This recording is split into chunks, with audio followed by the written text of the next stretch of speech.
A paz do Senhor, queridos, como é bom a gente estar de volta. Nós temos estudado ao longo desse trimestre as parábolas de Jesus para hoje. Eu tenho certeza que você, assim como eu, tem sido muito enriquecido com essa parte tão bela dos ensinos de Jesus, que são as parábolas. Lembrando você que esse programa ele tem o oferecimento do PEC, Programa de Educação Cristã Continuada. O endereço está aí na sua tela, na parte inferior, e você, querendo, pode fazer contato conosco. Inclusive, no caso de querer se aperfeiçoar ou querendo e desejando se aprofundar nesse tema, você vai ter material aí à sua disposição. Nós chegamos à lição de número 11. Ela fala e traz até nós a segunda parte da parábola que a gente conhece como a parábola do filho pródigo. Na realidade, são 3 parábolas que Jesus conta no capítulo 15 do Evangelho de Lucas. E a terceira dessas 3 parábolas, todas elas interessante, gira em torno da questão de achados e perdidos. A terceira parábola, que é a parábola do filho pródigo, Jesus fala de um pai que tem 2 filhos. E nós dividimos essa parábola em 2 lições pelo receio de que alguma coisa pudesse ser perdida se a gente tentasse resumir toda ela em apenas uma lição. Já foi sugerido, e eu tendo a concordar, que o tema dessa parábola ela seria mais justa se ela fosse diferente desse tema que a gente conhece, a parábola do filho pródigo. Porque esse tema, ele acaba não fazendo muita justiça em relação ao segundo filho, porque não era só um filho, mas 2. Alguém disse que o melhor tema, talvez, o título, assim, para essa parábola seria a parábola do pai misericordioso e seus 2 filhos. Porque, inclusive, é sobre o pai que essa parábola fala. O personagem principal não é nenhum dos 2 filhos, mas é a pessoa do pai. Agora, normalmente, nós damos uma atenção muito grande ao primeiro filho, ao filho mais moço, ao filho que saiu de casa, e a gente não percebe que existe um segundo filho. E aí Jesus, quando introduz esse outro personagem, a pessoa do segundo filho que ficou em casa, ele também nos traz muitos ensinos enriquecedores.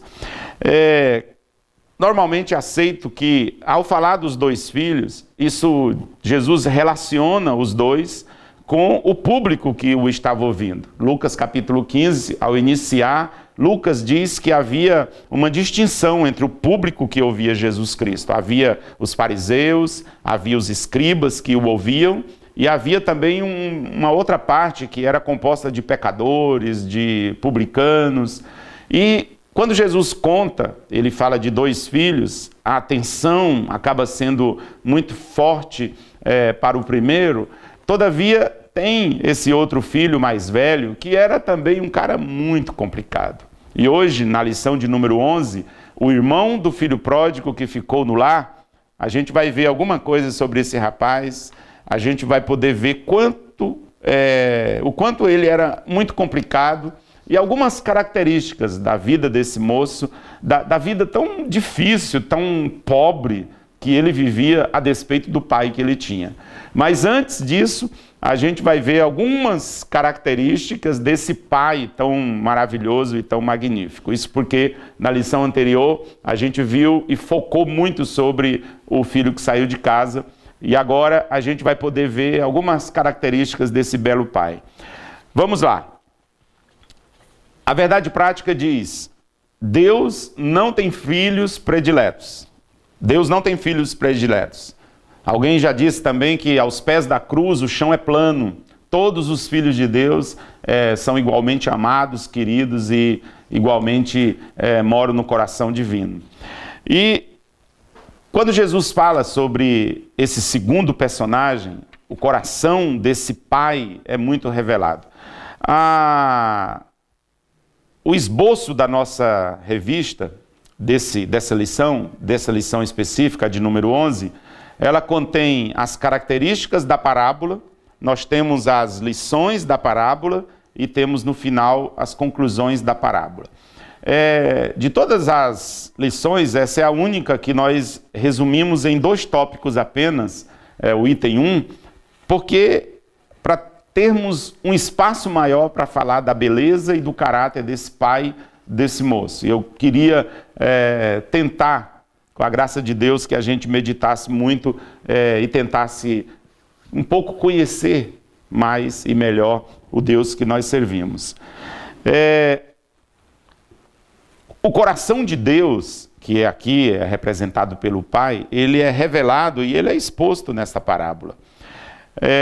Aliás, a Bíblia Sagrada, em muitos outros lugares, ela sempre nos deixa claro que amor não é uma coisa que apenas se verbaliza. Se verbaliza, com certeza, mas acima de tudo, o amor é algo que a gente demonstra e que Deus também demonstra. O mais lindo e conhecido versículo da palavra de Deus, que é João 3,16, mostra isso. Porque Deus amou o mundo de tal maneira que Ele deu. Ele teve uma ação concreta. Ele não apenas ficou verbalizando o seu amor, mas Ele fez algo que nós... o escritor, João, apóstolo, diz de tal maneira. Foi tão imensurável e grande que Ele deu o seu Filho por todos nós. Vamos ver algumas características desse Deus tão incrível e tão cheio de amor. Dá para a gente poder detalhar esse caráter desse pai, e nós temos 4 características que aqui são mencionadas, e nós vamos ver detalhadamente cada uma delas. A primeira, ele é um pai misericordioso, ele é um pai cheio de graça, em segundo lugar. Ele é um pai que não soma créditos, em terceiro lugar, e ele é um pai que não soma débitos também, em quarto lugar. E a gente vai poder ver detalhadamente cada um desses. Eu te convido para você permanecer aí, daqui a pouco a gente volta e vamos conhecer um pouco mais o caráter desse Deus aqui representado pela figura desse pai tão cheio de graça, de perdão, desse pai que festeja a volta do filho e que acolhe e que sabe também trazer para perto de si aquele outro complicado, moralista, reclamão, que não sabe amar o irmão que retornou, que não consegue perdoar esse irmão que vivia perdido dentro de casa. Já já a gente volta, te espero aqui.